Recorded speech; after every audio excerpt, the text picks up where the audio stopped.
നിങ്ങളെ കൺമുന്നിൽ പോലും ഞാൻ ഇനി വരില്ല. വരില്ല, ഒരിക്കലും വരില്ല.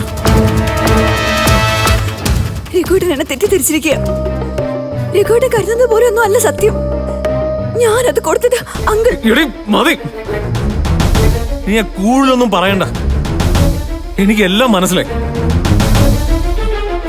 പക്ഷേ ഇപ്പൊ എനിക്ക് ഒരു കാര്യം കൂടി മനസ്സിലായി.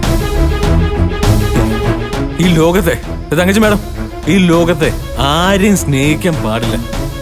അങ്ങനെ സ്നേഹിച്ച അവര് നമ്മുടെ പിന്നീന്ന് കുത്തും.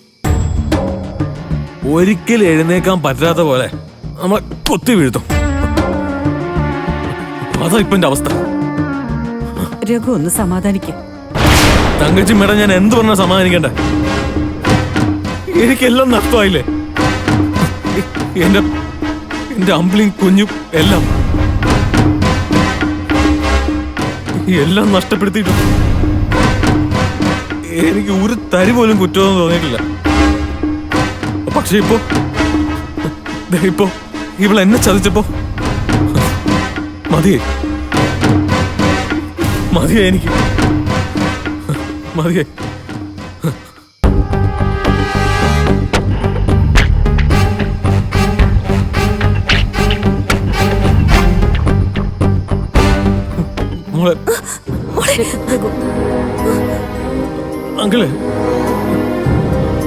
അങ്കിള് പോവാ.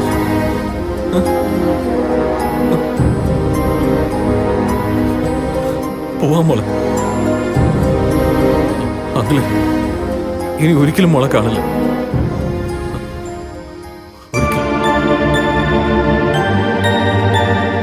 അങ്കിള് പോവാണ്.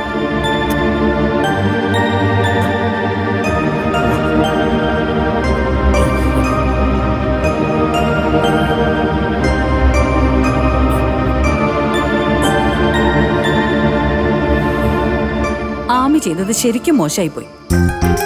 ആ ചെക്ക് രഘു തന്നത് എത്രമാത്രം ആത്മാർത്ഥമായിട്ടാണെന്നുള്ളത് ഞാൻ നേരിട്ട് കണ്ടതാ. എന്നിട്ട് ആ പാവത്തിന് ഇങ്ങനെ അപമാനിക്കണ്ടായിരുന്നു. വേണ്ട, ഈ കാര്യത്തിൽ ഒരു ന്യായീകരണം എനിക്ക് കേൾക്കണ്ട.